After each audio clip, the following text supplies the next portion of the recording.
So today's Cardinal lesson, it's about turning 65, the Medicare maze, what you need to do, and the mistakes you can make in this whole process. And we're going to introduce a new moderator today, Drew Samalo. And Drew's been here at Cardinal. This is 9 years. And so I want to put it to you, Drew. Thanks, Oz, and pleasure to meet everybody. So, Tom, why don't you tell us, why are we doing this video today?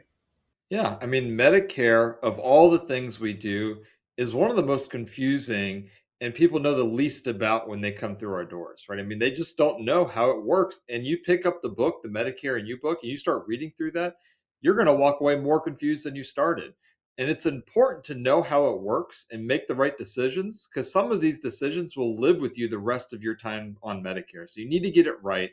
It's important to get it right. And that's why we spend a lot of time talking about it in our financial plans. And so today we'll go through sort of how to think about it, the decisions you need to make, and how best to do that. Before we jump in, I want to bring up the show notes as always. You can find these at the link below our video. They're also on our website at cardinalguide.com. We have the board, which we'll go through here sort of piece by piece here in a second. These next two pages are really pages we pulled out of the guide. The full guide is sort of behind here, and I'll show you that in a second. But this page here really gives you a very good summary of the two options that you face in Medicare. We'll define those as we go through the video, but this does a really good job of walking it sort of piece by piece. Graphically, it's nice to look at, right? It's pretty clear which one's one, which one's the other. And if you don't know which one you're in right now, if you're already on Medicare and you don't know which one you're in, you need to watch this video, because it's important that you understand which one you're in and which one you're not. And I'll just tell you, we ask every client that comes in, we ask them what they have.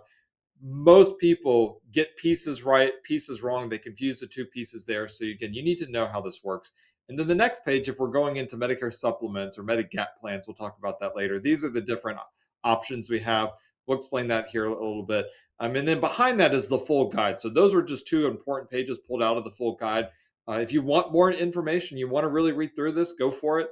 I'll just warn you, some of it can be confusing. So watch the video first and then use the guide as information to sort of go back and read a little bit more if you're interested there. So let me turn it back to Drew here, and we're going to get going. Great. So Hans, what should people be thinking about as they're turning 65, trying to navigate this Medicare maze to avoid common Medicare mistakes?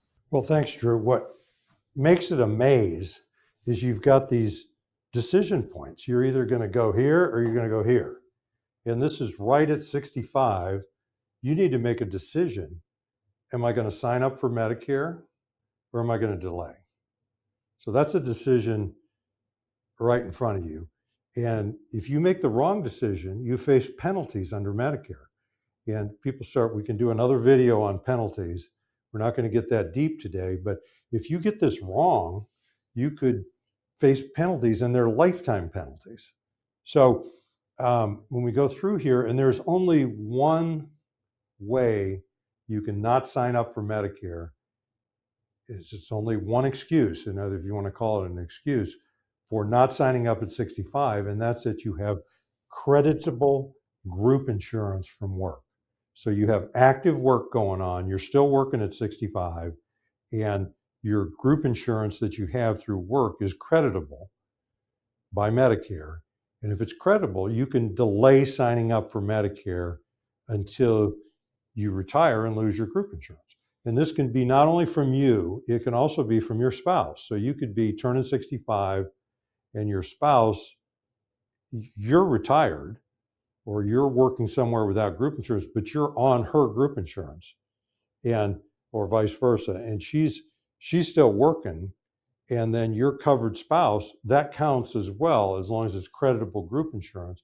And so why do you want to delay? Well, why do you need to sign up for Medicare and pay Medicare when you've got group insurance? That's the theory behind that.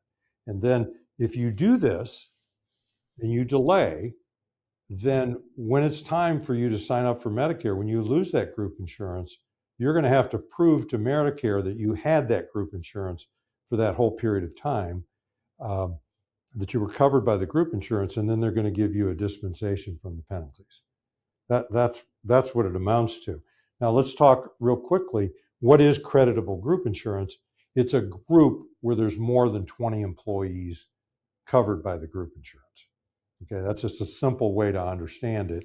And what I want to tell you from you or your spouse, and that's the only thing that's going to get you the exception. Now, some people read this and they're covered by COBRA. So maybe they lost their job, they retired, they had COBRA, maybe they did and so they're just going to march right on past 65 having the COBRA, and they think that they're fine. They can just sign up for Medicare when the COBRA ends.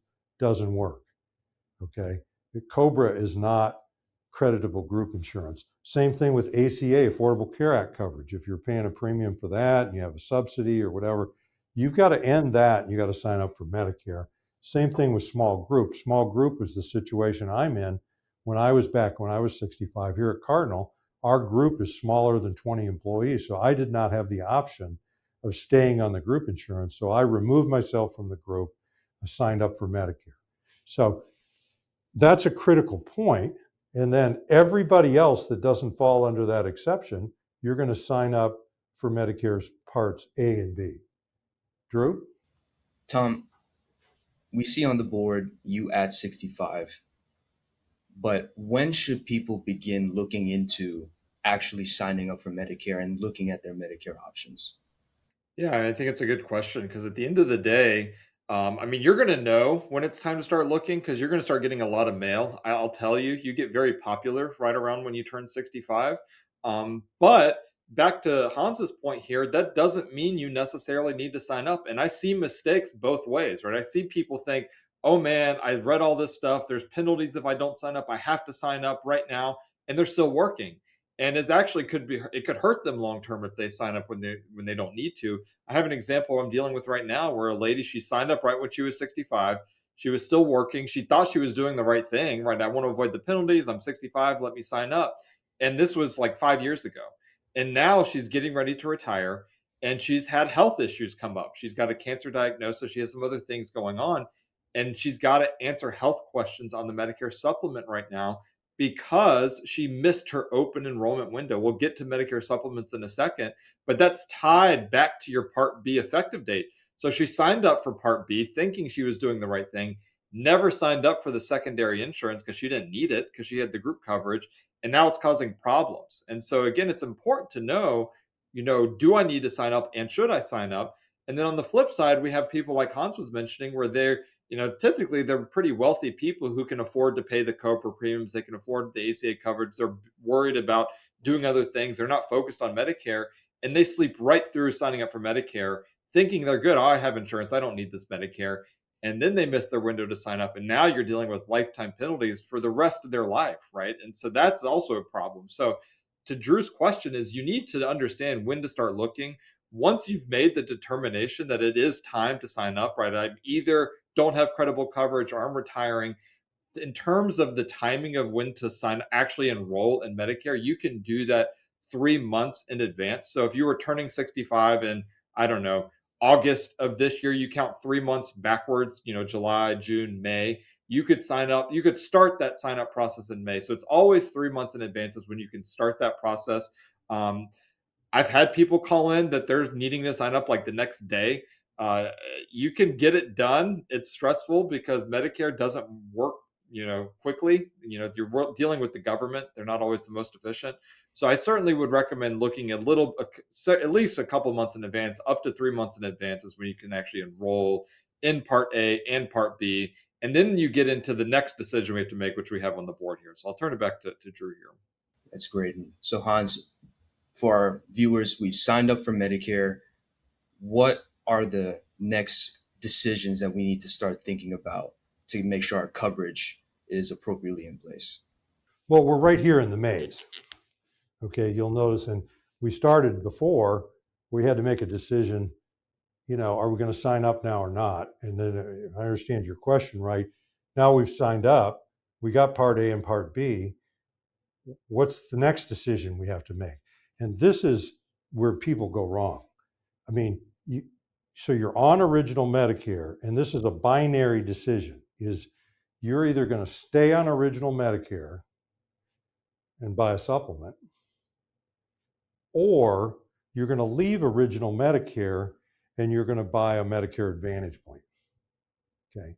And by the way, we're in this business at Cardinal in all 50 states and the District of Columbia. So we can help you with consulting on all of this. But if you're going to stay here and you're going to buy a Medigap plan, we can help you buy that Medigap plan. We can actually sell it to you. Secondly, if you're going to leave here and go on a Medicare Advantage plan, you can buy that from us too. But I want to make it clear is if you end up over here, you're not here anymore. This is a binary decision, and there's a lot of mistakes that happen, such as people that were only shown this Medicare Advantage. They go through this, they get in touch, their friend has one of these Medicare Advantage plans, and they give them real good feedback about it. So they just go sign up. They don't even know that this option exists. And then they find themselves here, and then all of a sudden they have difficulty and they want to get back here or vice versa. So let's just get clear. And if you bring up in the show notes, the page 3 of the Medicare guide, which is in our show notes, if you'd bring that up, Tom, we can use that to walk through the comparison here. Okay, so what this thing does is it shows you going down the original Medicare track, and it shows you then purchasing a Medicare supplement down at the bottom, or a Medigap plan, and a Part D plan, which is over here. And it shows that down the left side of the page. If you get over to the right side of the page, it shows you the Medicare Advantage route. And the only thing I don't like about this is in the Medicare guide and the government guide, it shows to the left, original Medicare, wonderful. Medicare Advantage, wonderful. So it compares wonderful to wonderful. And that's not the way the world works. And so my comparison here, and maybe we'll get back to the board, where we've walked through here, I just want to point it out is why would you want to choose one or the other? Well, what I'm going to tell you is you have to pay for this Medigap plan. So $150, $200 a month. If you're in New York, $300 a month.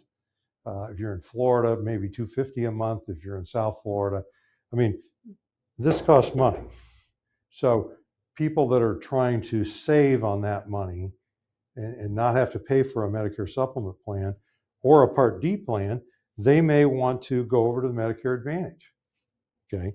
I mean, the Medicare Advantage, you can't buy a supplement. And so you're going to, and many of these plans don't have a premium. Or if they have a premium, it's a small premium. So there's pluses and minuses to both ways. I just want you, when you're first going on Medicare, before you get shoved into one of these plans, I want you to realize the decision point that we're at is to say, am I going to go over here or am I going to go over here? Now I'm going to give you a little bit of editorial. Is the Medicare Advantage plans, the downside of them is you are in managed care.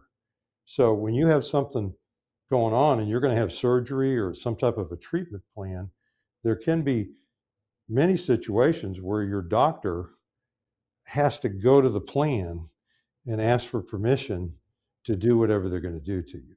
Okay, that's managed care. And there's been a lot of stuff in the press about that, about some of these examples. So just want you to understand that you're in managed care, and then also you have networks. So you can only go to certain doctors and hospitals, or if you're in a PPO Medicare Advantage plan, you can go to other places out of network, but you're going to pay more.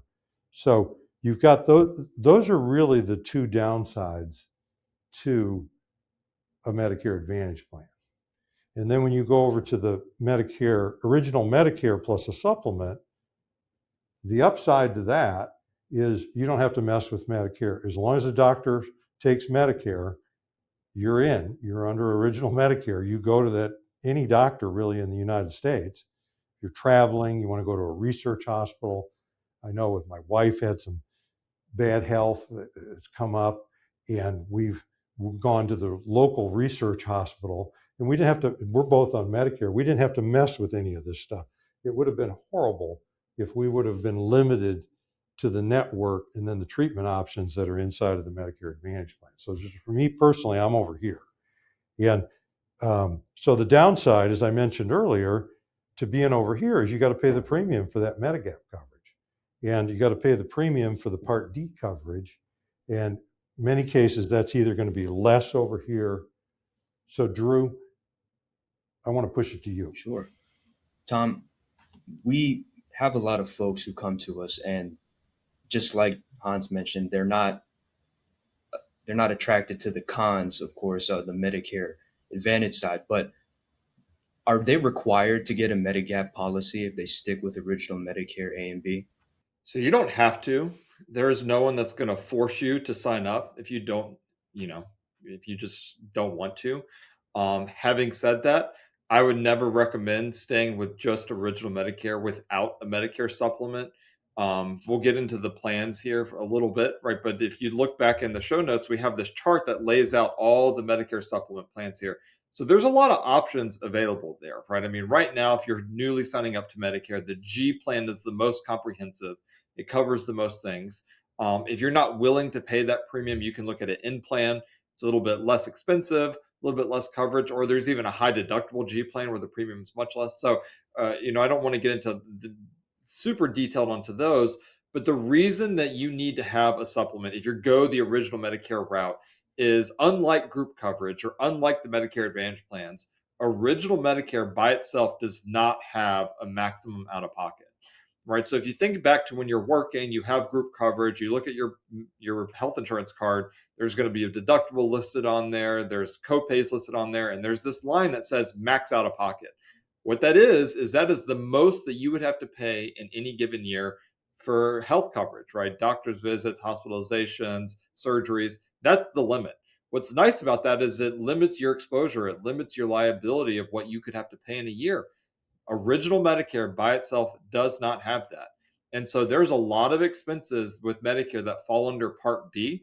Part B has an 80% coinsurance, meaning Medicare pays 80%.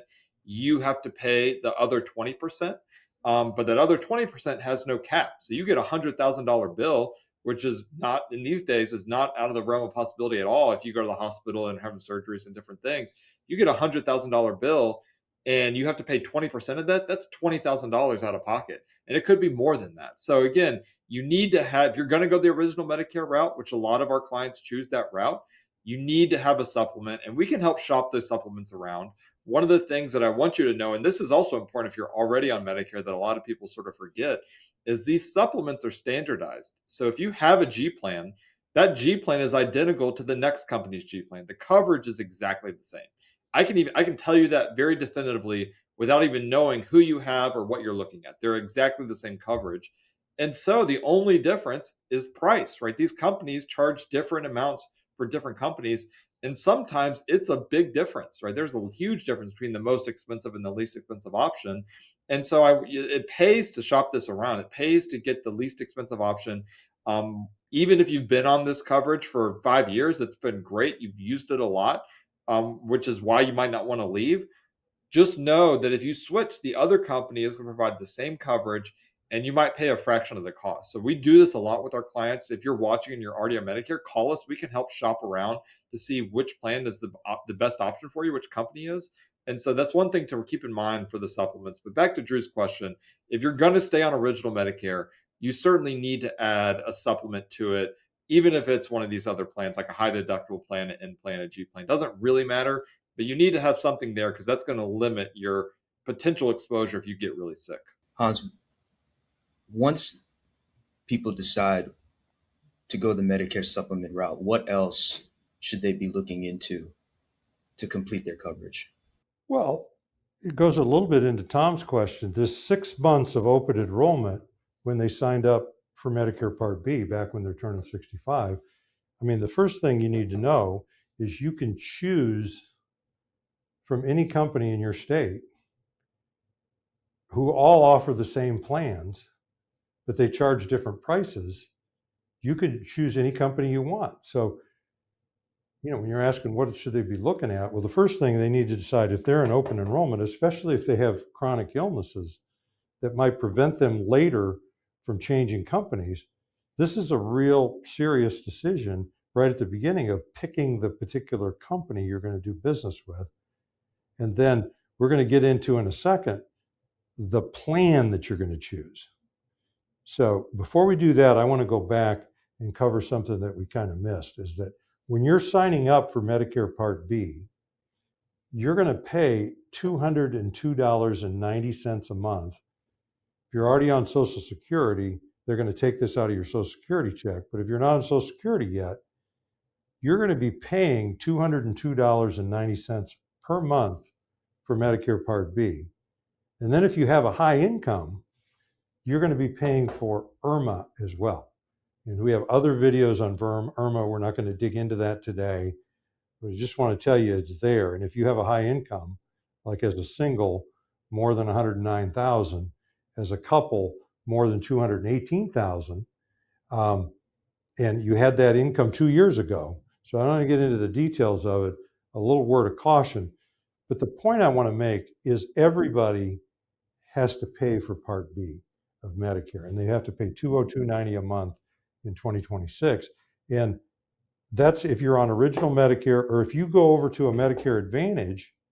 A lot of people think you get out of this $202.90 plus IRMAA. No, if you're over here, you're still paying the $202.90. So when we talk about zero premium, it doesn't include that.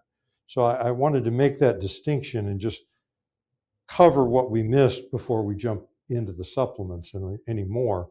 And on the Medicare Advantage side, there's other advantages to having a Medicare Advantage. You get a gym membership, you get extra dental coverage, you get vision. And these are all the things that are attractive to healthy people. And so just a little word of caution. A lot of people say, who do all their friends have? Who do their brother or sister? Oh, I got a Medicare Advantage plan. I love it.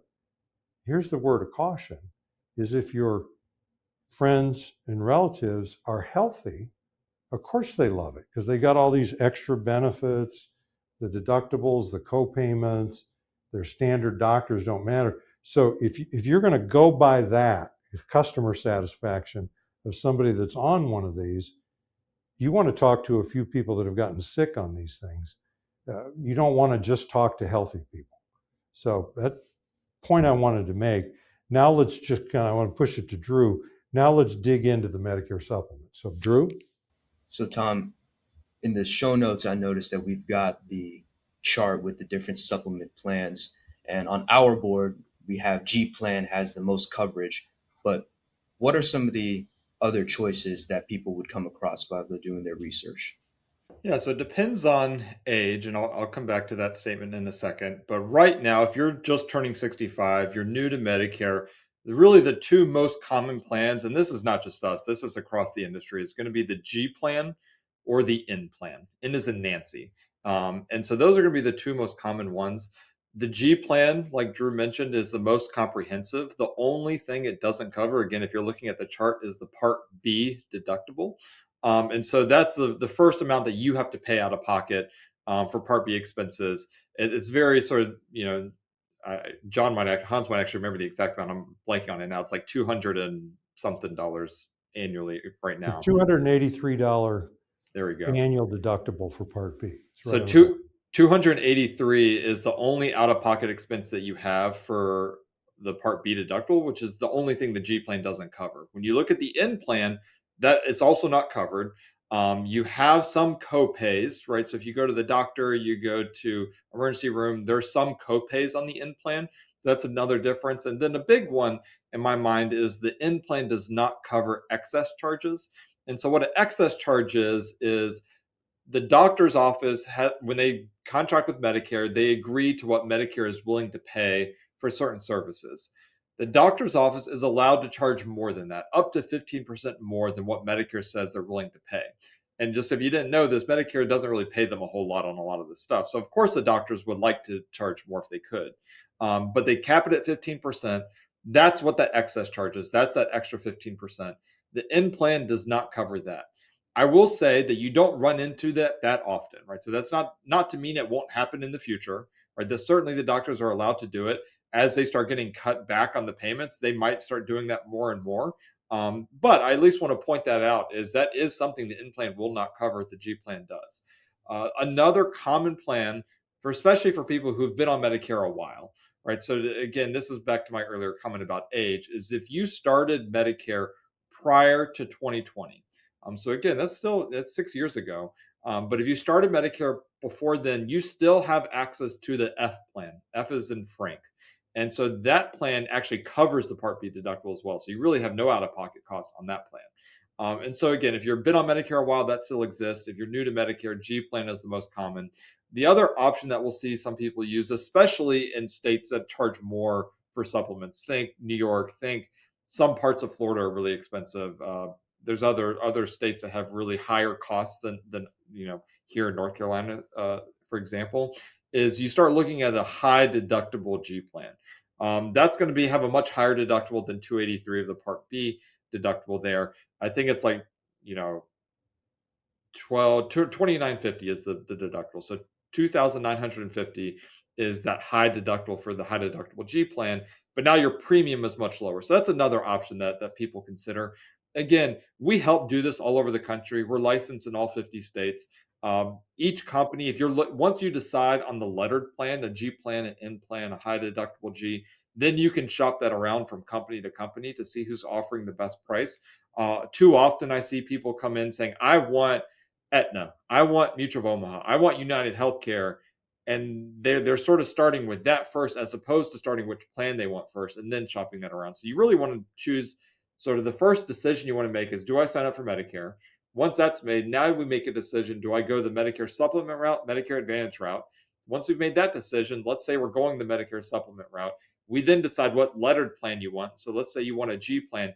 Now we get to what company you want from that standpoint. So that's the order that you want to make those decisions, not come in saying, I want this company without having done those other steps of sort of that decision tree. So I'll turn it back to Drew and we'll go to the next piece here.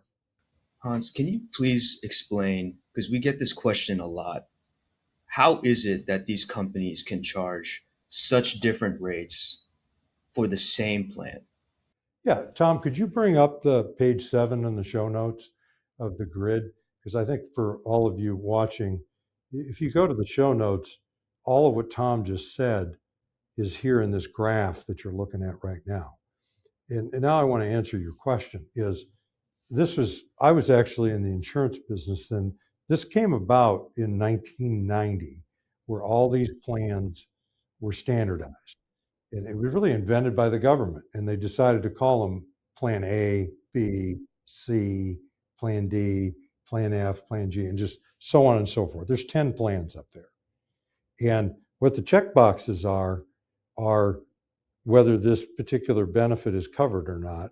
And so you can use that to make a little more sense of what Tom was taking you around the alphabet. Now, to answer your question, is Medicare insurance, and all insurance is highly regulated. So the companies are not allowed to invent policies. They just have to have they don't have to have all 10, but most of them have a G, most of them have an N, most of them have an F.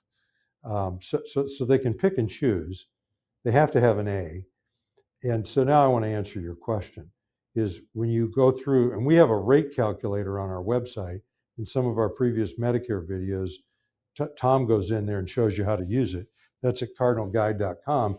You can actually see what Drew's saying. So you can put in your zip code, put in your gender, put whether you smoke or not, and then it's going to, and you tell them you want a plan G, and it's going to give you a listing and a pricing of all the different companies that we represent that sell Plan G.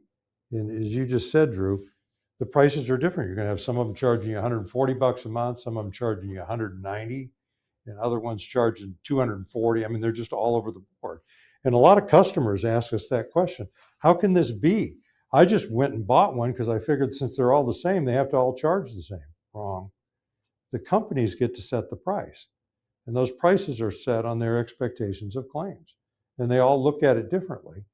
And then it also affects their history of claims.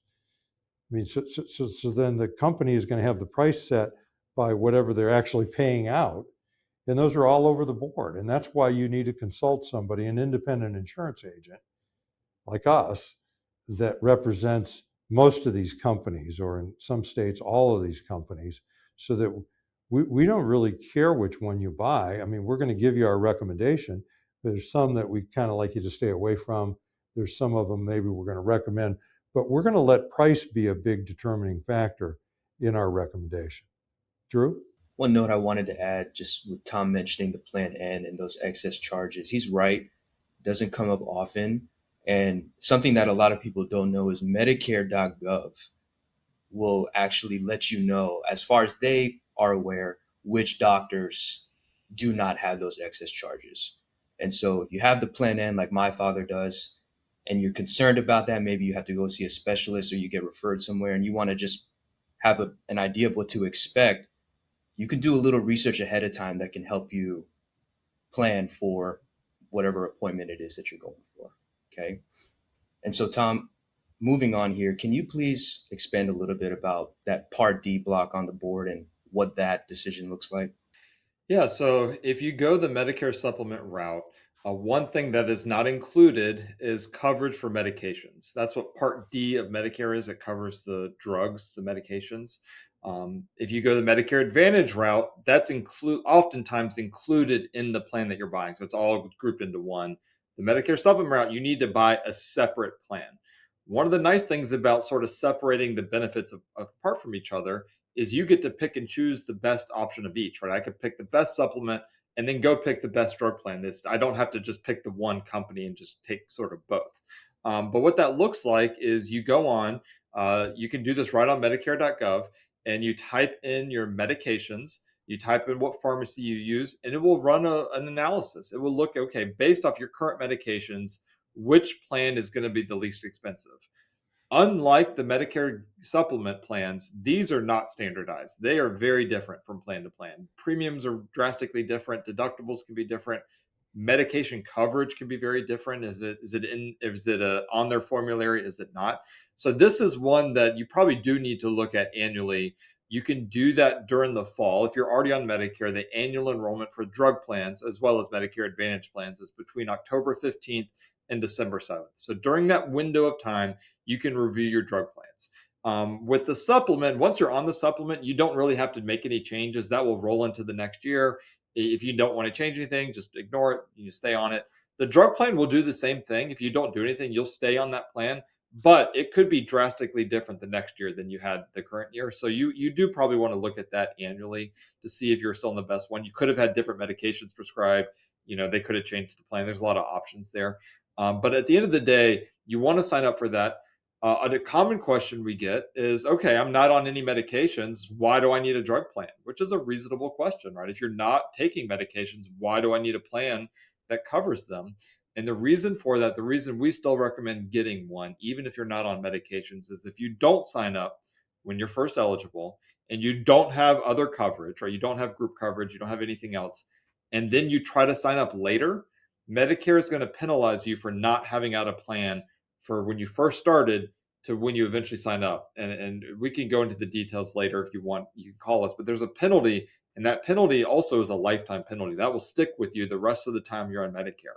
One of the things I'll caution you to, I'll give you another sort of cautionary tale. Hans was just talking to this gentleman earlier this week, is he called in, had watched our videos, loved them, was doing Medicare. He realized that you can wait to sign up for Medicare Part B. They give you sort of a grace window to sign up for that after you've retired. I think it's 8-month window during the special enrollment that you could sign up for the Medicare supplement, which is true. All of that is accurate. He was taking advantage of it, thought he was doing great, sort of avoiding the cost. I'll sign up at the very last minute. I have to. And it worked.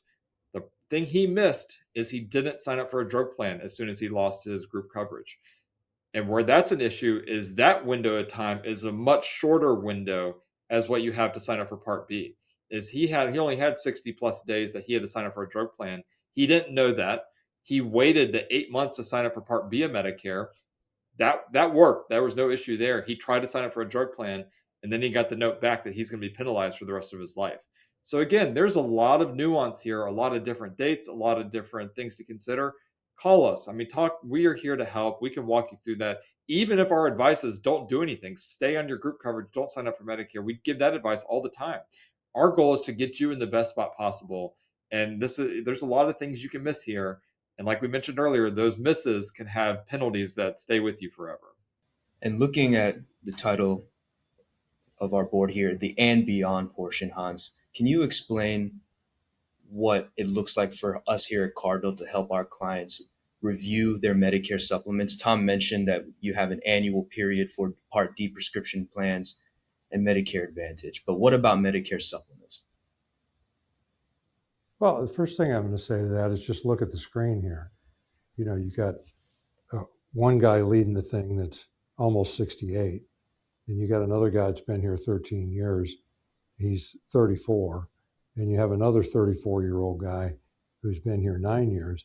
And so when we look to the future for our clients, who's going to be here answering the phone? You think it's going to be me and helping you with this stuff when you really need it? So when we're talking about looking to the future, I just want to bring in the customer service proposition. We now work by Zoom. We're in all 50 states and DC. This is the future right here. You're possibly going to really need these guys 20 years from now, and I think there's a pretty good chance they're going to be here answering the phone. Now I'm going to identify with this Medicare supplement, when we say 65 and beyond, this video isn't just for people turning 65, because there's a lot of people that have Medicare. This could be you, who you just kind of didn't do all the research. You just ended up where you ended up. And you're sitting there, maybe you stayed on original Medicare, you bought a supplement, and you've had the same thing for 7 years, and the price has gone up pretty considerably. I mean, it's just, and so what Drew's question was about is, what do we do about that? What is the future? And with this Medigap coverage is, we're going to take our own customers every 3 to 4 years, some of them as early as 2, and we're going to move them from one plan G to another plan G for a lower price. Because these companies have a tendency to raise it the second year, raise it more the third year, and then raise it more the fourth year. And then all of a sudden there's somebody else who's a very reputable company that's selling it back at the second year price. So what we're going to do is we're going to evaluate that every year, right at your rate increase. That's what we do for all of our customers. And then as well, we're going to advertise, which is what we're doing here, is if you're one of these people, is we're willing to do the consulting, is we're going to go back and look through all your decisions, your spouse is involved, all their decisions, where you are right now, and then what your options are. And there's a pretty good chance that if you've been on the same supplement for several years, we can save you some significant money and not affect your coverage one bit. Tom, do you have any thoughts that you want to share to expand on that? No, I mean, I think Hans is right. And this is a common misconception, is someone assuming they've done the research and they actually got right, because a lot of people start doing their own research and end up in some weird places. But assuming they're accurate, they know what they're doing, they sign up for Medicare and they think that's done. They think, I'm good, I made the decision, I got what I want, I know what it is, and they never review it ever again. And that's, I think, a mistake, right? I think it makes sense to look at this. You're not going to be switching every year, right? I think that's too frequently, but every 2 to 3 years, sometimes 4 years, if you can still qualify, switching supplements to keep the price as low as possible certainly is what I would recommend. I mean, when we have about 6,000 clients across the country on Medicare, very few of them have stayed with the same company their whole time on Medicare, right? That just isn't how it works out most of the time. So it makes sense to look at this, not just initially, but also in the future. And if you're one of these people who signed up for Medicare before meeting us or before watching our videos, you might not you might not have been presented these two options, right? Whoever you got in touch with, they were either a Medicare Advantage person or they're a Medicare Supplement person, and they didn't even talk about the other one. And so you might not even have known there was a choice here. And if that's you, I would recommend we sit down, let's look at it, make sure you're in the best plan for you. So again, it makes sense to review this, periodically, not just when you first sign up, but also into the future. Okay, well, we haven't talked about, you can buy dental insurance and vision insurance privately through us. So if that's your hang up on Medicare Advantage, is why you went there, because you got the dental insurance.